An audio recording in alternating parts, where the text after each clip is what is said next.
आज पर राज परीक्षण के चतुर्थ दिन उत्तम शौच के दिन हम जिन देशना का श्रवण कर रहे हैं, सुचिर भावो शौचा, जो सुचिता का भाव है, जो पवित्रता का भाव है, उसका नाम शौच धर्म है। चिंतन शुचि में है तो चैतन्य शुचि में हो जाएगा। जिसका चिंतन शुचि में नहीं है उसका चित्त भी स्वस्थ नहीं हो सकता। चित्त को स्वस्थ रखना है तो चिंतन को स्वस्थ रखना पड़ेगा। चारित्र से चारित्र नहीं बनते आचार्य, चिंतन से चारित्र बनता है। पहले कभी किसी का चारित्र नहीं गिरा। कभी भी पतित होता है तो पहले विचार पतित होता है। चाहे किसी के साथ आप बुरा करना चाहें तो पहले बुरा नहीं करते हैं, पहले भावों से बुरा सोचते हैं। काय से बुरा तो हम किसी का बहुत बाद में कर पाते हैं, पहले हमारे मन में बुरा आता है, फिर वचनों से बुरा निकलता है, तब जाके हम शरीर से बुरा करते हैं। कभी भी पहले शरीर से बुरा कोई नहीं करा। कोई कह अरे अज्ञानता में, अनजाने में हो गया। क्या अज्ञानता में हो गया? हमें ज्ञान नहीं था। क्या ज्ञान नहीं? जब पाप कर रहे थे, जब खिड़की दरवाजा बंद कर रहे थे, नहीं कर रहे थे। जब पाप कर रहे थे तब ये भान था कि नहीं कोई देख ना ले। जब पाप कर रहे तब एकांत स्थान ढूंढ रहे थे, नहीं ढूंढ रहे थे। किस चीज की अज्ञानता थी? इतना पता था करते समय ये पाप है, ये गलत है, तब भी कर रहा था। किया क्रिया बाद में हुई, पहले अंतरंग में परिणाम पहले हुआ। चारित्र गिरेगा तो चिंतन से गिरेगा, चारित्र निर्मल होगा तो चिंतन से निर्मल होगा। चिंतन चित्त को निर्मल भी करता है और चिंतन चित्त को पतित भी करता है। हे चित्त, तुझे पवित्र करने के लिए क्षीर सागर का पानी काम नहीं आएगा, गंगा यमुना सरस्वती का पानी काम नहीं आएगा। चित्त को यदि पवित्र करना है तो बाहर का नीर नहीं, अंतर के परिणामों का नीर चाहिए। एक आचार्यगण एक गीता का एक उदाहरण सुनाते थे। महाभारत जब हुई उसमें बहुत हिंसा हुई, बहुत जीवों के घात हुआ, प्राणों का घात हुआ। जब महाभारत का युद्ध खत्म हुआ तो पांडवों को लगा कि बहुत हिंसा हुई, क्यों ना अपन को इस हिंसा का प्रायश्चित करने के लिए गंगा स्नान करना चाहिए। क्योंकि लोक में प्रसिद्ध है कि गंगा स्नान से सारे पाप धुल जाते हैं। वो भी मिथ्या दृष्टि है और एक तरह से हम भी मिथ्या दृष्टि है। हम भी क्या सोचते हैं, समय शिखर की यात्रा कर लेंगे सारे पाप धुल जाएंगे। एक मानता है गंगा स्नान करके सारे पापों को धुलूंगा, 4 धाम की यात्रा करके सारे पापों को धुलूंगा, बाहर विदेश जाकर यात्रा करके सारे पापों को धुलूंगा। एक जैन मानता है हम शिखर जी बंद न करें, आएंगे तो सारे पापों को धुलेंगे। आपको लगता है क्या ऐसा होता है क्या? आप शिखर जी बंद न करे आते हो तो आपके सारे पाप कट जाते हैं क्या? नहीं करते क्या? इसलिए आचार्य बन गए सुचिर भावा शौचा, पूरा धर्म भाव अर्थ में है। जो सुचिता का भाव है उसका नाम है शौच धर्म। प्रकृति से प्राप्त लोभान निवृत्ति शौचा, जो लोभ की प्रकृष्टता है उसकी निवृत्ति करना, उसका नाम शौच है। शौच धर्म है। जो प्रकृष्टता को प्राप्त लोभ की प्रवृत्ति है वो कितनी कम हो रही है। लोभ कसाय जब तक है तब तक सुचिता का नाम नहीं है। अनर्थों का कोई सम्राट है उसका नाम है लोभ। पाप का कोई बाप है उसका नाम है लोभ।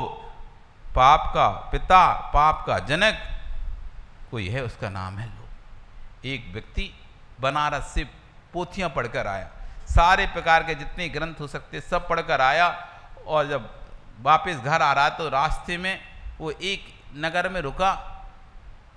अब वहाँ पर उसे कोई स्थान ठहरने का मिल नहीं रहा था उपास से, तो वो एक घर के बाहर, एक बड़ा सा घर था उसके बाहर जो बरामदा रहता है वहाँ जाकर बैठ जाता है। जब वहाँ बैठता है बाद में उसे पता चलता है तो ये तो किसी वेश्यालय का स्थान है, वेश्या स्थान है। लेकिन अब रात अधिक हो चुकी थी और कहीं दूसरी जगह जाने का उसके पास समय स्थान नहीं था, तो उसने कहा ठीक है रात ही तो निकालनी, यहाँ बैठ के निकाल रहे शांति से। तभी वेश्या को पता चला कि एक ब्राह्मण जी, एक विद्वान व्यक्ति बाहर उसके घर के बाहर बैठा हुआ है। तो बाहर आती है और उससे कहती है कि आप घर में अंदर आ जाइए, शांति से घर में बैठ जाइए, आप रात भर बाहर में ठंडी में कहाँ ही परेशान होंगे। तो वो कहता है तुम कौन? तो कहती मैं वेश्या। जैसे ही नाम सुनता है, ए दूर दूर दूर, पता नहीं तुमको मैं विद्वान हूं, ब्राह्मण हूं, तुम्हारा स्पर्श भी, तुम्हारा सत्संग भी, मतलब तुम्हारा पास में आना ही मुझे पाप लगाएगा, दूर हो। अपनी पुस्तक निकाल के खोलता है, उसमें लिखा था वेश्या के साथ वार्तालाप करना भी बहुत पाप का कार्य है। तो कहता है देखो लिखा भी है, इसलिए मैं तुमसे बात भी नहीं करूंगा। तो वेश्या कहती है पंडित जी बात तो आपकी सही है और आप सही भी कह रहे हैं, लेकिन क्या ही है, आप एक काम कीजिए, बात तो कर ही लीजिए, बात करने में क्या जाता है। और यदि कोई पाप लगे भी तो आपके पास तो इसका हवन का व्यवस्था है, मैं आपको एक थैली दे दे रही, जो भी हवन में पैसा खर्चा लगेगा उससे आप अपना शुद्धि कर लेना। हवन करके नहीं अपने आप की शुद्धि हो जाएगी। आपके पुराणों में लिखा तो है कि कोई पाप हो जाए तो उसको हवन के द्वारा शुद्ध कर सकते हैं। तो हवन में जो खर्चा लगेगा ये लीजिए 100 मोहरें, उसको शुद्ध कर लिए। वो सोचता है यार बात तो सही है, बात करने में क्या जाता है, उसमें पाप लगा भी तो कोई दिक्कत नहीं, अपन हवन करके उसको शुद्ध कर लेंगे। और वो 100 मोहरें जैसी देती है वो बात करने लगता है। और बात करते करते वो पूछती है आप सुबह से निकली हुई कुछ खाया कि नहीं खाया? कि नहीं कुछ भी नहीं खाया मैंने तो पहले तो एक काम करी, पहले आप मेरे घर में प्रवेश कीजिए। नहीं नहीं बात कर ली वही बहुत है, घर में प्रवेश करूंगा मतलब मुझे और पाप लगेगा। उसने एक मोहर और एक थैली होने का लो, उसके लिए भी आप एक और हवन कर लेना, क्या जाएगा, जब एक के लिए करोगे तो दूसरे के लिए कर लेना। वो भी सोचता है अब एक तो हवन करेंगे उसी में दोनों काम हो जाएंगे। अंदर और वैसे भी ठंडी लग भी रही है, अंदर चले जाते हैं, पैसा भी मिल रहा है। वो अंदर पहुंच जाता है घर में। अंदर पहुंचने के बाद अब वो बात चली रही, चर्चा चली रही, पूछती भोजन पानी आपने किया, आप कहाँ से पढ़े? उसने बताया मैं इतना पढ़ा, ये पढ़ा, वो पढ़ा, सारी पोथियाँ पढ़ ली, सारे वेद पुराण सब मुझे आते हैं। ठीक है भाई, आपने भूख लग रही होगी, आपको भोजन भूख तो लग रही है, पर मैं तुम्हारे यहाँ तो खा ही नहीं सकता, तुम्हारे यहाँ कैसे खा सकता हूँ?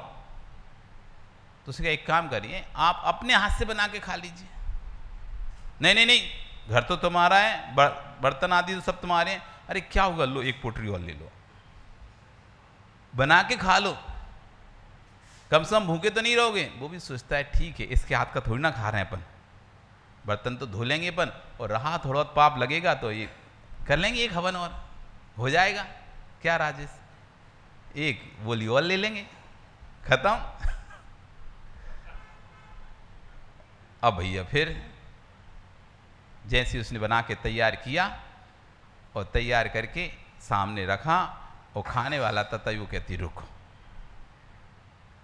आपने भोजन बनाया, आपको भूख भी लग रही है, मैं चाहती हूँ, मैं तो कितनी पापी हूँ और मेरे पास तो पाप धोने कोई साधन नहीं है, एक आप ही ब्राह्मण आए हो तो इसको कुछ दे दूँ तो मेरा पाप कट जाएगा। मैं चाहती एक ग्रास अपने हाथ से आपको खिलाता।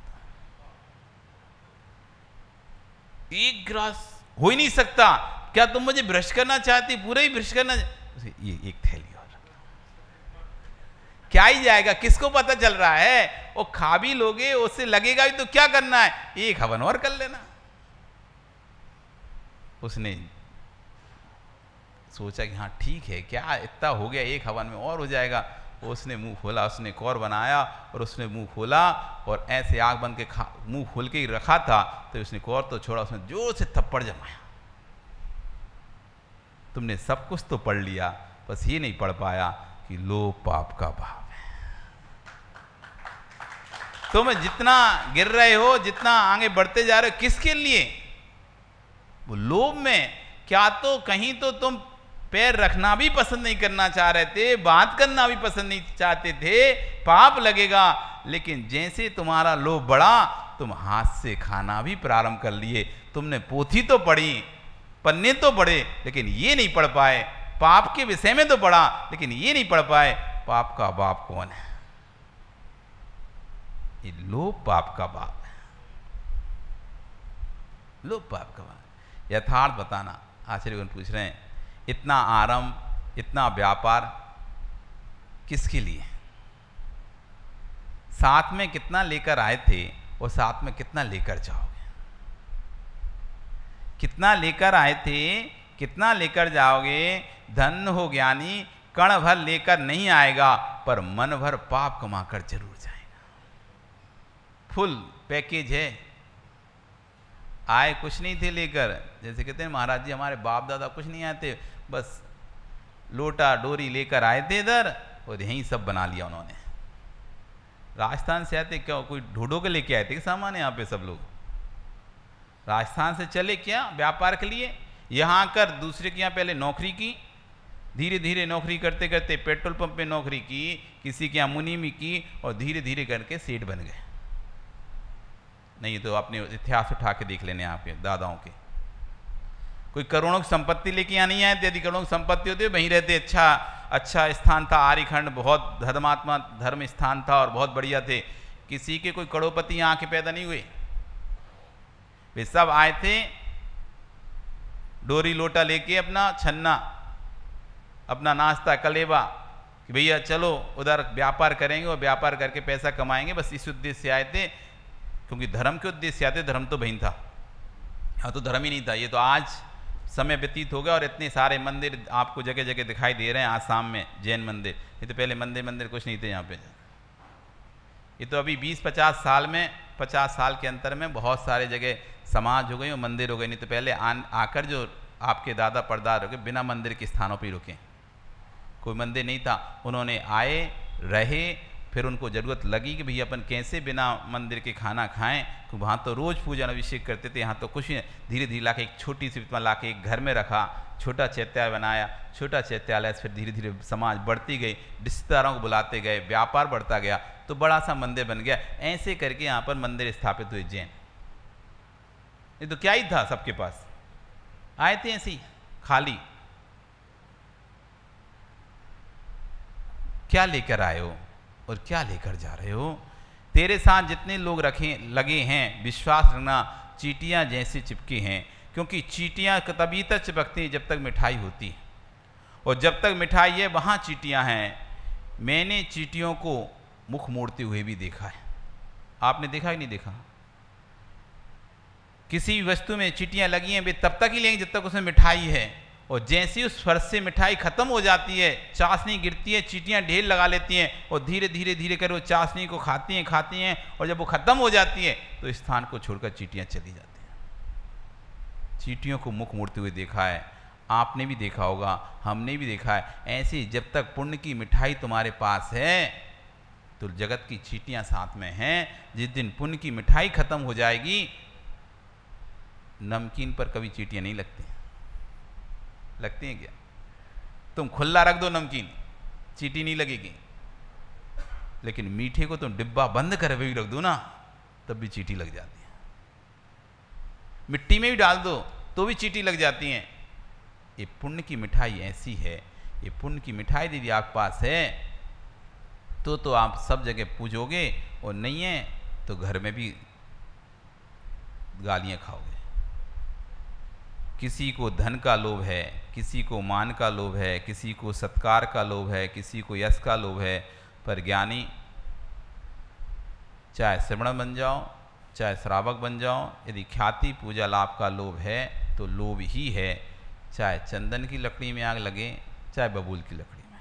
2 प्रकार की लकड़ियां हैं मनीष, एक चंदन की, एक बबूल की। चंदन की लकड़ी जलती है तो सुगंध देती है, बबूल की लकड़ी जलती है तो दुर्गंध देती है। लेकिन अंगुली दोनों में डालोगे किस में जलेगी बेटा? किस में जलेगी? चंदन की में कि बबूल की में? क्यों? दोनों में क्यों जलेगी? एक तो चंदन की लकड़ी है, एक बबूल की लकड़ी है। अच्छी कौन सी है इसमें? चंदन की है ना, वो पंकज पुत्र। चंदन की जलेगी तो खुशबू देगी, दुर्गंध देगी, और बबूल की जलेगी तो दुर्गंध। तो अच्छी कौन सी इनमें से? इसमें आग लगाएंगे और उंगली डालें तो जनी जलना चाहिए ना, ये तो खुशबू देने वाली है ना, कि जलेगी? क्यों जलेगी? लकड़ी तो अलग अलग है ना, फिर क्यों जलेगी? कोई कह रहा हमें तो लोभ नहीं है पैसे का, कोई लोभ नहीं है, हम तो देखो खूब दान भी करते हैं, हमको तो किसी का भी लोभ नहीं है। तो भैया किसका लोभ है? इसे अपने नाम का तो लोभ है ना। मेरा नाम होना चाहिए, मेरा नाम होना चाहिए। मैं इतना दान दे रहा हूँ, इतना पैसा दे रहा हूँ, इतना खर्चा कर रहा हूँ, इतना बड़ा मंदिर बनवा रहा हूँ, इतनी प्रतिमा दे रहा हूँ, तो मेरा बड़ा सा अक्षरों में नाम लिखा होना चाहिए। मैं कुछ नहीं मांग रहा। क्या मांगा मैंने तुम लोगों से? कुछ तो नहीं मांगा, ये तो मांगा बस मेरा नाम होना चाहिए। तो मेरे को किसका लोभ है? मैं तो दिया हूँ सबको। कोई ऐसा कह रहा है कि मुझको तो कुछ नहीं है, मैं तो सब दे ही रहा हूँ, खर्च कर रहा हूँ, खूब पैसा दान कर रहा हूँ, पर ये इतना सी तो चाहता हूँ एक नाम होना चाहिए बड़ा इस अक्षरों में मेरा। तो आचार्य वन कह रहे हैं एक चंदन की लकड़ी है, एक बबूल की लकड़ी है, एक में स्पष्ट दिखाई दे रहा है दुर्गंध निकल रही है, एक में सुगंध निकलते दिखाई दे रहा है, लेकिन हाथ डालेंगे तो कौन सी लकड़ी में हाथ सुरंजी डालने से जलेगा और कौन सी में नहीं जलेगा? दोनों में क्यों जलेगा? क्योंकि दोनों में आग है, और आग का काम है जलाना ही। चाहे लोभ तुम्हारा धन का हो, चाहे तुम्हारा लोभ यश का हो, नाम का हो, ख्याति का हो, पूजा का हो, किसी का भी लोभ हो, लोभ तो लोभ है, वो तो आत्मा को जलाएगा ही जलाएगा। इसलिए आचार्य वन कहते हैं पवित्र चिंतन को पवित्र करो। जब तक सूची में नहीं होगा, भाई भाई के संबंध टूटते हैं इस लोभ के चक्कर में, मित्र मित्र के संबंध टूटते हैं इस लोभ के चक्कर में। जो पार्टनरशिप है वो कब तक बनी रहती है पता है? पार्टनरशिप तब तक ही चलती है जब तक दोनों में से किसी के अंदर लोभ नहीं आता। वो पार्टनरशिप हो, चाहे मित्रता हो, चाहे दोस्ती हो, कुछ भी हो, ये तभी टूटने लगती है जब लोभ आ जाता है। अरे मुझे अपना हाथ बनाना है, मुझे ही अपने एक घर बनाना है, मुझे ही अपने ऐसा करना है, इसके पास तो है, इसके पास तो पहले से है, हम तो इतने सालों पर कुछ बना नहीं पाए, इसके पास उसके बाप दादा का है, कल को कुछ व्यापार खत्म हुआ तो मेरा क्या होगा? आदमी सोचता है। कल को पार्टनरशिप टूटी तो अपने पास तो कुछ ही नहीं है, अपन तो रोड के रोडपति। सो जहाँ ऐसा भाव आता है वो भाई वो अपना धीरज से दूसरा काम करना शुरू कर देता है। आप दुकान बंटवा सकते हो, मकान बंटवा सकते हो, लेकिन किसी के पुण्य को बटा कर देख लो। आप में ताकत हो तो दूसरे के भाग्य को बांट कर देख लो, दूसरे के भाग्य को अपने हाथ में लेके देख लो। हम सब कुछ कर सकते हैं लेकिन किसी का भाग्य नहीं बांट सकते। इसलिए कुछ लोग पुण्य के उदय में पाप को भी पुण्य रूप देखते हैं, पर पाप तो पाप ही है, क्योंकि ऐसा कभी नहीं हुआ कि जो लबालब समुद्र भरा हुआ है फिर पानी पाताल तोड़ पानी से भरा हो अथवा बरसात के पानी से भरा हो। जो लबालब समुद्र भरे हैं, अब आपकी ये ब्रह्मपुत्र नदी भरी है, ये मत समझना कि सिर्फ ऊपर के पानी से भरा है, इससे सब मिला हुआ है। नदी नालों का पानी मिला है, कीचड़ का पानी सब मिला है इसके अंदर, तब जाके वो नदी नाले उभर रहे हैं। तो कह रहे हैं पुण्य के उदय में यदि आपको ऐसा लगता है कि पाप करने से भी आप पाप को ही पुण्य समझते हो, तो कह रहे हैं आचार्य पाप कभी पुण्य नहीं होता है, पाप से कभी कल्याण होता नहीं है। लबालब भरा हुआ है तो ये मत समझना कि बरसात हुई इसलिए नदी लबालब भर गई, आपकी नालियों का पानी भी इसी में गया है, सब कुछ इसी में गया है। इसलिए परिणामों को पवित्र रखें, सोच को निर्मल रखें, इतना ही शौच धर्म है और कोई शौच धर्म नहीं है। जितने परिणाम निर्मल होंगे, विचार पवित्र होंगे, चिंतन पवित्र होगा, उससे हमारी परिणति पवित्र होगी। आज आपका समय, कल फिर आओगे पर्या रही तो फिर और चर्चा करेंगे। बोली भगवान महावीर स्वामी की। ओम ह्रीम उत्तम शौच धर्मंगाय नमः।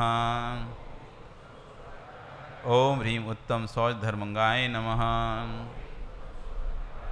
ओम ह्रीम उत्तम शौच धर्मंगाय नमः।